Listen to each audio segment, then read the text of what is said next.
दर्शवून जातो. अरे रमेश बापू उबाळे म्हणजे काय, तर र म्हणजे रक्षण, आ म्हणजे जनतेचं करणारे, मे म्हणजे मेनाहून मऊ मनानं कठोर प्रसंगी वज्रास भेदणारे, श म्हणजे शतजन्मांची पुण्याई पाठीशी असणारे, बा म्हणजे 12ही महिने जनतेसाठी कार्यरत असणारे, पू म्हणजे पूजनीय असं आदर्श व्यक्तिमत्व, हू म्हणजे उद्याचा भविष्यकाळ सर्वसामान्यांचा उज्ज्वल करणारे, आणि बा म्हणजे 12ही महिने जनतेसाठी काम करून आपला देह चंदनाप्रमाणे झिजवणारे, आणि ले म्हणजे लेमन प्रमाणे सर्वांना गोड मनानं आनंद देऊन रणांगणात विजयाची पताका फडकवणारे, असे आपले सर्वांचे मार्गदर्शक आदरणीय बापू.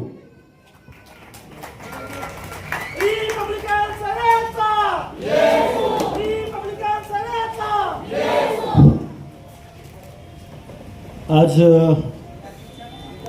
सातारा जिल्ह्यामध्ये रिपब्लिकन सेनेचे राष्ट्रीय अध्यक्ष सरसेनानी आनंदराज आंबेडकर साहेब यांच्या नेतृत्वाखाली तमाम पश्चिम महाराष्ट्रात बहुसंख्येनं सर्व समाज बांधव एकत्र येऊन रिपब्लिकन सेना पक्ष वाढवत आहेत. आणि पश्चिम महाराष्ट्रातला 1 नंबरचा जिल्हा हा सातारा जिल्हा आहे. आणि या सातारा जिल्ह्याला लाभलेले माझे दोन्ही जिल्हाध्यक्ष आपले अक्षय भाऊ कांबे आणि पूजाताई बनसोडे यांच्या माध्यमातून सातारा जिल्ह्यामध्ये सगळ्यात जास्त प्रमाणात रिपब्लिकन सेनेमध्ये आज पक्ष प्रवेश होत आहेत. मला सांगताना या ठिकाणी सार्थ अभिमान आहे की 100चा आकडा आम्ही पार केला. या सातारा जिल्ह्यामध्ये माझे 100पेक्षा जास्त पदाधिकारी आहेत आणि अजून हा आकडा वाढतच जाणार आहे. कारण पक्ष संघटना वाढ हे आम्ही नावासाठी नाही करत, तर सर्वसामान्य जनतेच्या तळागाळातील व्यक्तीपर्यंत पोहोचून त्याच्या अडचणी समजून घेऊन त्यांचे जे काय प्रश्न असतील, त्यांच्यावरती अन्याय झाला असेल त्याला न्याय मिळवून देण्याची भूमिका ही रिपब्लिकन सेनेची आहे. या ठिकाणी मागच्या काही दिवसापूर्वी 9 दिवस सातारा जिल्ह्याचे जिल्हाध्यक्ष माझ्या महिला भगिनी जिल्हाध्यक्ष पूजाताई हे आंदोलनाला बसले होते. एवढा धो पाऊस पडत होता आणि त्या पावसात 9 दिवस पोटात अन्नाचा कण नाही, नुसत्या पाण्यावरती 9 दिवस माझे दोन्ही जिल्हाध्यक्ष तिथं बसले होते. पण या गेंद्याच्या कातड्याच्या प्रशासनाला त्यांच्या प्रश्न जाणून घ्यायची सुद्धा त्यांच्यात म्हणजे माणुसकीच नाहीये. यांना माणूस म्हणू शकत नाही, यांना खुर्चीचा एवढा माज आहे. तो माज उतरवायचं काम माझ्या 2 जिल्हाध्यक्षांनी त्या दिवशी केलं. त्यांनी सांगितलं, जर तुम्ही आमचं ऐकणार नसाल तर कसं ऐकून घ्यायचं हे पण आम्हाला माहिती आहे. बाबासाहेबांनी आम्हाला हातात लेखणी सुद्धा दिली आणि वेळ प्रसंग आला तर हातात तलवारी सुद्धा घेऊ. त्यामुळं आम्हाला कुणी हलक्यात घ्यायचं काम नाही. रिपब्लिकन सेनेचे माझ्या महिला भगिनींचा सगळ्यात मोठ्या प्रमाणात महिला भगिनींनी रिपब्लिकन सेनेमध्ये पक्षप्रवेश केलेले आहेत. सगळ्यात मला अजून अभिमान वाटतो की माझे मुस्लिम बांधव, माझे अल्पसंख्याकांचं प्रमाण रिपब्लिकन सेनेमध्ये जवळजवळ 50%. अजून एक सांगतो, मी कुठल्याही पक्षात मराठा बांधव नाहीत, पण माझ्या रिपब्लिकन सेनेमध्ये मराठा बांधव सुद्धा आहेत. ते खऱ्या अर्थी बाबासाहेबांचे अणू आहेत. आणि इथं सातारा जिल्ह्यामध्ये मी आज सांगतो की सर्व समाज, सर्व जाती एकत्र घेऊन जाण्याचं काम रिपब्लिकन सेनेच्या माध्यमातून होतं. आज जे पूर्वीचे पदाधिकारी आहेत किंवा नवीन पदाधिकारी आज पद घेणार आहेत, त्यांना हात जोडून माझी विनंती आहे, पद घ्यायचं प्रतिष्ठेसाठी नाही, तर आपल्या समाजातील तळागाळातील माणसापर्यंत पोहोचून त्याची अडचण जाणून घेऊन त्याचे प्रश्न आपल्याला मार्गी लावायचे आहेत. हे पद कुठल्याही हुकुमशाहीसाठी नाही, कुणावरती दबाव आणण्यासाठी नाही. आज पद घेतलं, उद्या कुठंतरी गेलं, एखादं पत्र दिलं, असला फालतू धंदा रिपब्लिकन सेनेमध्ये चालत नाही. तो मी खपवून घेणार नाही. त्याला त्याच सेकंदाला पदमुक्त व्हावं लागेल, याची सगळ्यांनी जाण ठेवा. आपल्याला हे रिपब्लिकन सेनेच्या माध्यमातून लोकांची कामं करायची आहेत. आज समाज कल्याणमध्ये काही योजना आहेत, त्या योजनांच्या माध्यमातून तळागाळातल्या आपल्या महिला भगिनींसाठी रोजगार उपलब्ध करायचा आहे. MIDC असेल किंवा बऱ्याच ठिकाणी आज युवक बेरोजगार आहेत, त्यांच्यासाठी आपल्याला रोजगार निर्मितीसाठी सुद्धा आपल्याला प्रयत्न करायचे आहे. मोठ्या प्रमाणात मागासवर्गीय बांधव माझे उद्योजक झाले पाहिजेत, हे एक माझं स्वप्न आहे. त्यासाठी सुद्धा लवकरच आम्ही एक शिबिर घेणार आहे आणि त्याच्यात युवा उद्योजक कसे होतील, त्यांच्या हाताला कसा रोजगार भेटेल, माझ्या प्रत्येक कार्यकर्त्याच्या घरात चूल पेटण्यासाठी कशा पद्धतीनं आपण मदत करू, कशा पद्धतीनं रोजगार निर्मिती करू, याच्यासाठी सगळ्यात जास्त काम रिपब्लिकन सेना करणार आहे. तुम्हाला सगळ्यांना माहिती आहे, आज 5 वर्ष झालं रिपब्लिकन सेनेच्या माध्यमातून मी MPC, UPC, आर्मी भरती, पोलीस भरती याच्यासाठी मोफत 4 ते 5 लाखाची पुस्तकं आपण दरवर्षी वाटत असतो. त्याचा एवढाच हेतू आहे की आज माझ्या मागासवर्गीय समाजात सुद्धा कलेक्टर झाला पाहिजे, प्रांत झाला पाहिजे, तहसीलदार झाला पाहिजे, पोलीस अधीक्षक झाला पाहिजे, DYSP झाला पाहिजे. हे स्वप्न उराशी बाळगून आम्ही वर्षाला 4 ते 5 लाखाची पुस्तकं देतो. एखादा गरीब घरचा विद्यार्थी असेल आणि तेही जात पात न बघता, नाहीतर तुम्ही म्हणाल की रमेश उबाळे फक्त बौद्ध समाजाचा आहे किंवा मागास समाजाचा आहे म्हणून तो मागासवर्गीयच लोकांना मदत करतो, असं नाही. कोणत्याही समाजाचा विद्यार्थी माझ्याकडे येऊ देत, त्यांना सांगू देत, साहेब मला हे पुस्तकं पाहिजे, ते पुस्तक देण्याचं काम माझं आहे. मी वर्षाला 5 ते 10 विद्यार्थी दत्तक घेतो, त्यांचं वर्षभराचा खर्च मी त्या माध्यमातून करतो. आपण शिक्षण आणि हॉस्पिटल या 2 गोष्टीमध्ये सगळ्यात जास्त मी काम करतो. कुणाच्या काही अडचणी असतील तर त्यांनी माझ्याशी संपर्क साधावा. या ठिकाणी मला अजून आनंद होतोय की हा पक्ष संघटना वाढत असताना युवकांचा जास्त प्रमाणात कल रिपब्लिकन सेनेकडे आहे. आम्ही निश्चितच आपल्यावरती कोणती जरी अडचण आली, कोणताही प्रसंग आला तर आमचे सातारा जिल्ह्याचे दोन्ही अध्यक्ष रात्रीच्या 12 वाजता सुद्धा फोन केल्यानंतर त्या ठिकाणी जातात. नुसतं बोलत नाही तर ते काम सुद्धा त्या पद्धतीनं करतात. परवा एक असाच प्रकार घडला होता. माननीय उपजिल्हाधिकारी यांना कुणीतरी दमदाटी केली किंवा मारहाण केली असा मेसेज ग्रुपवरती आला. त्यानंतर मी जिल्हाध्यक्षांना फोन केला की अध्यक्ष कुठं आहे? ते म्हटले मी पोलीस स्टेशनला चाललोय. कुणीतरी आपल्या सातारा जिल्ह्याचे उपजिल्हाधिकारी त्यांना धक्काबुक्की केली आहे, त्याच्यासाठी मी चाललोय. 1:30 वाजता त्यांचा फोन आला की मी आता घरी चाललोय, माझी त्यांची भेट झाली. असा काम करणारा जिल्हाध्यक्ष आपल्याला लाभलाय. आमची पूजाताई तर एवढी भारी आहे. साहेब म्हणली हे काय 8-9 दिवस झालेत आपल्याला काय न्याय दिनात, तुम्ही एक काम करा, कलेक्टर साहेबांशी चर्चा करायला जावा. या 2 पठ्ठ्यांनी मला त्या मंडपातनं उतरवलं आणि कलेक्टर साहेबांना भेटायला लावलं. एक जण कलेक्टर ऑफिसच्या कमानीवर चढला आणि एक जण पूजाताई तर गाडीवरनं डिझेल घेऊन येऊन, ओरिजिनल डिझेल, 1ही टक्का पाणी नाही त्याच्यात. 3 दिवस नाकातनं डिझेलचा वास गेला नव्हता. पूर्ण डिझेलची बॉटलचा ओतून घेतली. देवी कृपेनं ज्याच्याकडे माचीस होता तो व्यक्ती तिच्या आजूबाजूला नव्हता, अन्यथा मोठा अनर्थ झाला असता आणि ही झाशीची राणी आज आपल्या समोर बसली नसती.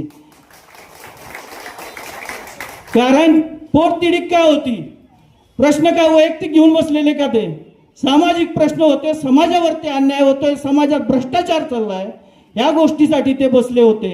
आणि या गेंद्याच्या कातड्याच्या अधिकाऱ्यांना त्याची लाज नव्हती आणि म्हणून त्यांनी त्या ठिकाणी आत्मदहनाचा प्रयत्न केला. मला गोड बोलून आत पाठवलं, कारण त्यांना माहीत होतं बापू हा संयमी नेतृत्व आहे, तो असलं काय ॲग्रेसिव्ह काम करून देणार नाही. म्हणून मला गोड बोलून पुढं पाठवलं नाही. ह्या दोघांनी त्या ठिकाणी आत्मदहनाचा प्रयत्न केला. मला सांगताना सार्थ अभिमान आहे. समाजासाठी जीवाची बाजी सुद्धा लावणारे माझे 2 जिल्हाध्यक्ष आहेत. तेही निस्वार्थीपणे, कुठलीही अपेक्षा न ठेवता समाजाचे प्रश्न रस्त्यावरती उतरून न्याय मागण्याची धमक ज्यांच्या मनगड्यात आहे असे माझे 2 जिल्हाध्यक्ष खऱ्या अर्थी बाबासाहेबांचे वैचारिक पाईक आहेत आणि बाबासाहेबांचे खऱ्या अर्थी अन्वय आहेत. आपण सगळ्या पदाधिकाऱ्यांनी आपल्या अध्यक्षांचा आदर्श घेऊन वेळप्रसंगी रस्त्यावरती उतरू. आता ही लढाई संघर्षाची आहे.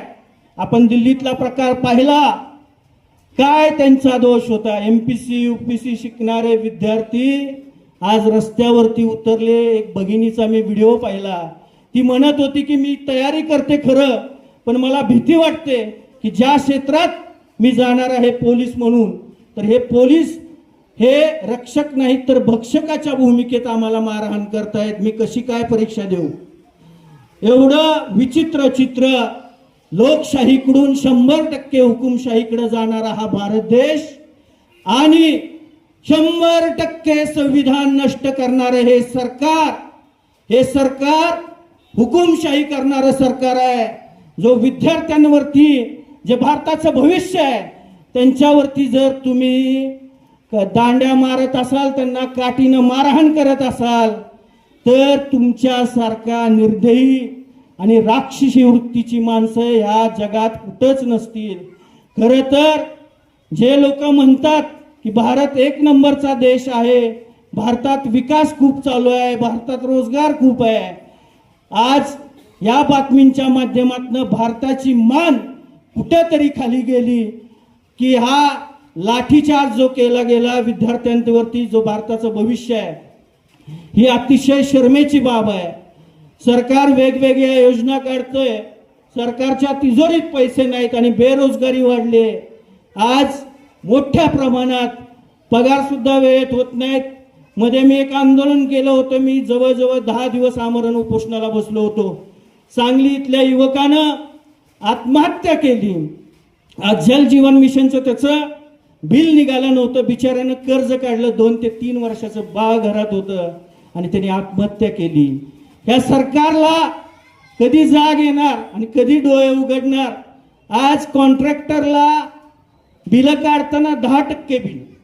अरे काय 100% काम केलं आणि त्याला 10% बिलाचे पैसे देत आहे. हे कशा प्रकारे हे काम चाललेलं आहे. नुसत्या तिजोरीत नाही रुपया. आणि ही योजना तुम्हाला हे देतो, तुम्हाला ते देतो, सरसकट कर्जमाफी. अरे करणार कुठं तुम्ही? भिकेला लावलाय महाराष्ट्र आणि कुठनं कर्जमाफी करणार आहे? आज शेतकऱ्याला हमी भाव नाही. काय करायचं? 24 तास तो आज राबतोय. तुम्ही AC मध्ये बसताय, मोठमोठ्या गाड्या घेऊन फिरताय. जे 2 घास खाताना तो घाम गायला माझ्या शेतकऱ्याचा असतो. आज ह्या सरकारला त्याचा विसर पडलेला आहे. त्यामुळे आपल्याला वेळोवेळी रस्त्यावरती उतरून यांना जागा करावं लागणार आहे. वेळ प्रसंगी आपल्यावरती गुन्हे दाखल होतील खोटे, ती घ्यायची सुद्धा तयारी आहे. मी घरातनं बाहेर पडताना सांगतो, मी घरी माघारी येईन का नाही मला माहीत नाही. कारण एवढे शत्रू मी निर्माण केलेले आहे त्या चळवळीत आल्यानंतर, की घरी जाईन का नाही हे मला माहीत नसतं. पण हा पट्ट्या बाबासाहेबांचा अनुयायी आहे आणि तो कुणालाही घाबरत नाही. किती केसेस पोलिसांना माझ्यावरती करायचे आहेत तेवढ्या करू द्यात. आम्ही आता कफन बांधूनच घरातनं बाहेर पडलोय. किती गुन्हे दाखल करायचे ते करू द्यात. आम्ही या ठिकाणी शांत बसणार नाही. आणि ही बाबासाहेबांची चळवळ आणि हे जे वादळ आहे ते आता थांबणार नाही. सातारा जिल्ह्यातल्या प्रत्येक वाडी वस्त्यात आणि खेडोपाड्यात हा निळा झेंडा घेऊन आम्ही रिपब्लिकन सेना मोठ्या प्रमाणात वाढवू. या ठिकाणी आपण सगळेजण वेळात वेळ काढून आला. आज एवढा पाऊस होता, मला तर वाटलं होतं आजचा कार्यक्रम होईल का नाही, कारण एवढ्या मोठ्या प्रमाणात पाऊस पडत होता. पण आपण सगळ्यांनी आमच्यावरती टाकलेला विश्वास आणि त्यामुळं आपण एवढ्या पावसात सुद्धा या कार्यक्रमाला आलात, त्याबद्दल मी आपल्या सगळ्या माता भगिनींचे, युवकांचे, बंधूंचे मनापासून आभार मानतो. आणि ही चळवळ आपण मोठ्या प्रमाणात वाढवू, रिपब्लिकन सेनेच्या माध्यमातून काम करू आणि महाराष्ट्रातील 1 नंबरचा, पश्चिम महाराष्ट्रातील 1 नंबरचा पक्ष हा रिपब्लिकन सेना करू. आज मला सातारा जिल्ह्यातला 1 नंबरचा पक्ष रिपब्लिकन सेना आहे हे इथं सांगताना मला अतिशय अभिमान होतोय. कारण 100चा आकडा पार करून माझ्याकडे पदाधिकारी आलेले आहेत आणि हा आकडा अजून वाढवू, आपलं काम करू, बाबासाहेबांचे विचार तळागाळात पोचवू. आपण सगळेजण आलात, मला बोलायची संधी दिली, माझं छोटंसं तोडकं मोडकं भाषण आपण सगळ्यांनी ऐकून घेतलं, त्याबद्दल मी आपल्या सगळ्यांचा ऋणी आहे. जय भीम, जय संविधान.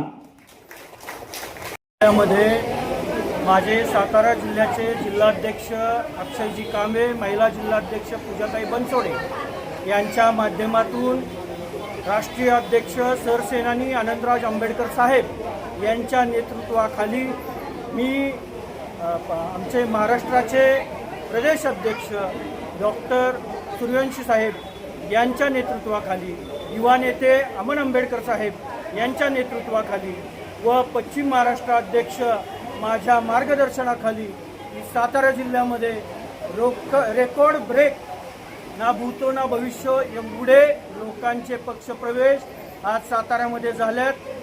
रिपब्लिकन सेनेचं सर्वसामान्य तळागाळातील माणसांपर्यंत जाऊन जे एक तळमळ आहे, लोकांना न्याय मिळवून द्यायची, त्यांची कामं करायची, युवकांच्या हाताला रोजगार द्यायचा, माझ्या महिला भगिनींच्या हाताला रोजगार द्यायचा, याच्यासाठीची जी धडपड आहे, शिक्षण आणि आरोग्यासाठी जे चाललेलं आपलं काम आहे, या कामाकडं आणि आपल्या कामावरती विश्वास ठेवून आज सातारा जिल्ह्यातच नव्हे तर पूर्ण पश्चिम महाराष्ट्रामध्ये रिपब्लिकन सेना मोठ्या ताकदीनं आज पक्षप्रवेश होत आहे, मोठ्या ताकदीनं आज उभी राहत आहे. माझ्या पक्षामध्ये सर्व समाजाची लोक आहेत, अशी एक जात नाही की त्या जातीचा माणूस रिपब्लिकन सेनेमध्ये काम करत नाही.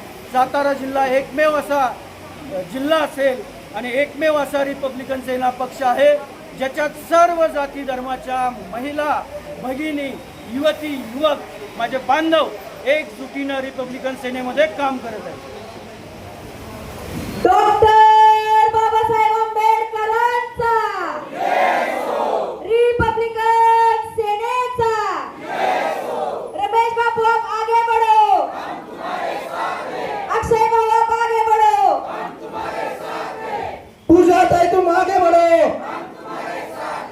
छत्रपती शिवाजी महाराज की, डॉक्टर बाबासाहेब आंबेडकरांचा, महात्मा ज्योतिबा फुलेंचा, लोकशाहीर अण्णाभाऊ साठेंचा, क्रांतिगुरु लवजी वक्ता साहेबांचा, बोलादारांचा.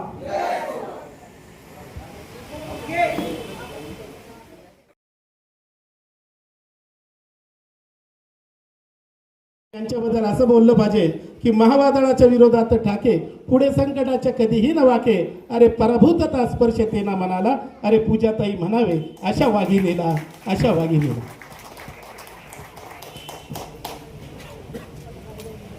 सर्वांना क्रांतिकारी जय भीम, अस्सलाम वालेकुम, जय लवजी. दादांनी एवढ्या मोठ्या महिलांची, क्रांतिकारक महिलांची नावं घेतली. मला थोडंसं म्हणजे दादा तसं म्हणायला गेलं तर माझं काम एवढं मोठं नाही आहे, अजून मी सातारा जिल्ह्यातच आहे, पण निश्चितच आपण सर्वांनी दाखवलेला विश्वास, जे तुम्ही पहिलं वाक्य वापरलं महाराष्ट्रभर, आत्ताशी मी साताऱ्यामध्ये गौडदौड चालू केली आहे. महाराष्ट्रापर्यंत आपल्या फक्त मलाच नाही पोहोचायचं आहे, इथं जे माझे युवक वर्ग आहे, ज्या माझ्या महिला भगिनी आहेत, जे माझे शहरातील कार्यकर्ते असू द्या, तालुक्यातील असू द्या, जिल्ह्यातील असू द्या, सर्वांना घेऊन मला महाराष्ट्रभर जायचंय. महाराष्ट्रावर आपल्या रिपब्लिकन सेनेचं जाळं पसरवायचंय आणि यासाठी तुम्हा सर्वांची साथ मला सोबत पाहिजे. आता सकाळपासून 2 दिवस बघतोय आपण, पाऊस भरपूर आहे. जवळपास 101 पदाधिकाऱ्यांनी आपल्या रिपब्लिकन सेनेमध्ये न भूतो न भविष्यती असा पक्षप्रवेश आपल्या रिपब्लिकन सेनेमध्ये होतोय. रेकॉर्ड ब्रेक पक्षप्रवेश आपल्या रिपब्लिकन सेनेमध्ये होतोय. लास्ट टाइम ज्यावेळेस मी राष्ट्रवादीतून निवडणूक लढवली होती नगरपालिकेची, तर 2025च्या डिसेंबर महिन्यापासून मला राष्ट्रवादीनं आश्वासन दिलं होतं की तुम्हाला पद देतो. पण शेवटी कसं असतं, आपल्याला माहिती आहे की एक मोठा वर्ग, ज्या वर्गानं कधीही रस्त्यावरती उतरून आंदोलनं केली नाहीत, ज्या वर्गाला किंवा ज्या पक्षाला जिल्हाधिकारी कार्यालयासमोर बसायचं माहिती नव्हतं, अशा प्रस्थापित पक्षामध्ये मला पद घ्यायचं होतं. पण संभ्रमावस्था ही होती की दरवेळेस ती मनात खोचती.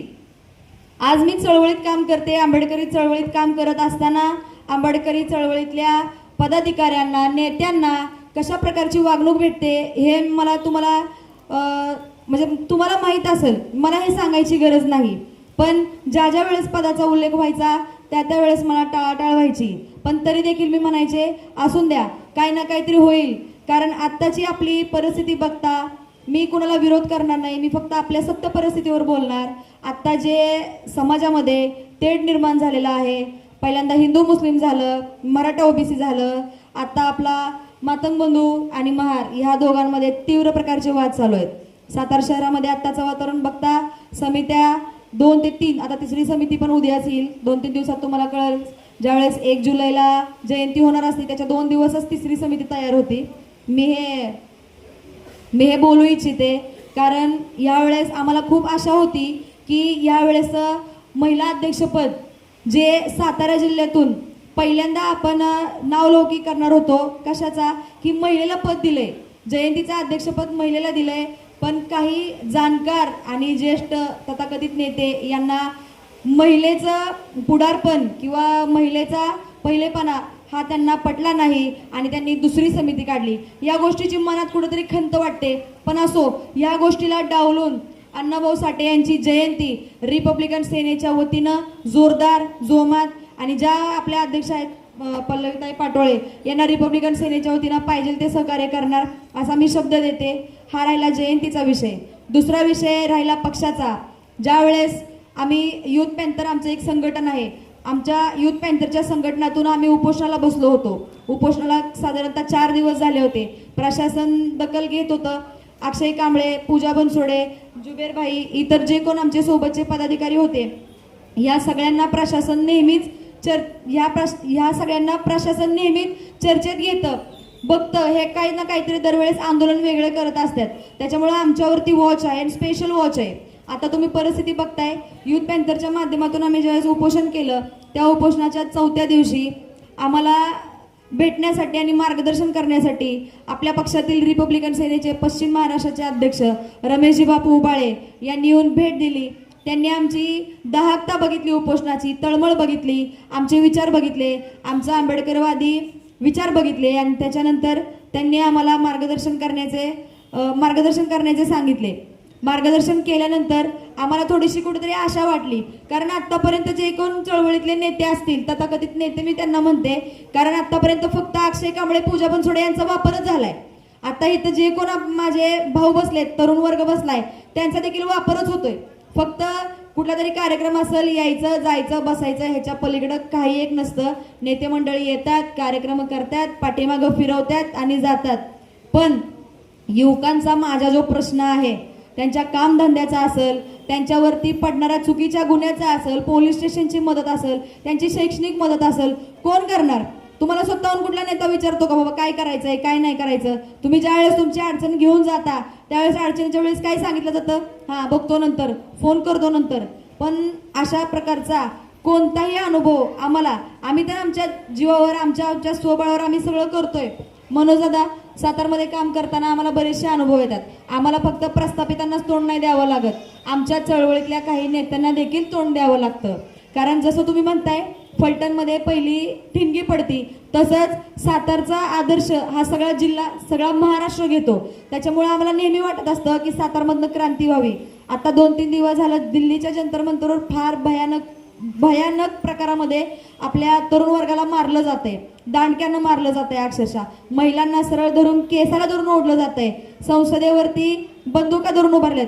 का आपण माणसं नाही आहेत का? आपण भारतीय नाही आहोत का? आपल्याला लढण्यासाठी संविधानिक पद्धतीने आपण लढू नाही शकत का? तीच क्रांती आणि तोच बदल आम्हाला सातारमध्ये घडवून आणायचा आहे. आणि त्यासाठी आमचा जीव जरी गेला, आमचा प्राण जरी गेला, तरी आम्ही आंबेडकरवाद सोडणार नाही. चळवळीसाठी रक्त सांडायची वेळ आली तरी ते आम्ही सांडणार. आणि ते माध्यम आणि तो प्लॅटफॉर्म आम्हाला रिपब्लिकन सेनेचे सरसेनानी आनंदराजे आंबेडकर साहेब यांनी रमेशजी बापू उबाळे यांच्या नेतृत्वाखाली आम्हाला ते वादळ दिले, ज्याच्यामध्ये आम्ही फ्री हँड काम करू शकतो. कुठेही उडी मारायची धमक आणि ताकद अक्षयभाऊ कांबळे, पूजा बनसोडे यांच्या टीममध्ये होती. पण त्याला थोडीशी चमक लागणार होती. ती चमक आम्हाला रमेश बापू उबाळेंच्या माध्यमातून भेटली गेलेली आहे. मी छाती ठोकपणे सांगू शकते, आज ज्या युवा वर्गानं, आज ज्या तरुण वर्गानं आमच्यावरती विश्वास दाखवलाय, ज्या महिला बंधू भगिनींनी आमच्यावरती विश्वास दाखवून भर पावसामध्ये एवढं काही सगळं असताना त्यांनी इथपर्यंत पोहोचल्यात, त्यांनी आमच्यावर जो विश्वास दाखवलाय त्या विश्वासाला सार्थ ठरायचं काम आम्ही वर्षभरात करणार आहे. जो युवक बेरोजगार आहे त्याच्या हाताला काम, माझा शहरातला कार्यकर्ता असू द्या, जिल्ह्यातला कार्यकर्ता असू द्या, तालुक्यातला कार्यकर्ता असू द्या, तो फक्त माझ्याच पक्षातला नसू द्या, समाजातला असू द्या, इतर कुठल्याही समाजातला असू द्या, त्यानं 24 तासामध्ये कधीही फोन करावा. आम्ही रिपब्लिकन सेनेचे पदाधिकारी सैनिकासारखं त्यांच्या पुढे उभे राहू ही तुम्हाला ग्वाही देते. आणि याच्या परे मी हे सांगू इच्छिते की उबाळे बापू यांनी आम्हाला एक विश्वास दाखवलाय. आम्ही चळवळीला वाहिलो गेलो आहोत. आम्ही पूर्णपणे ईशाभाऊ आकाशदादा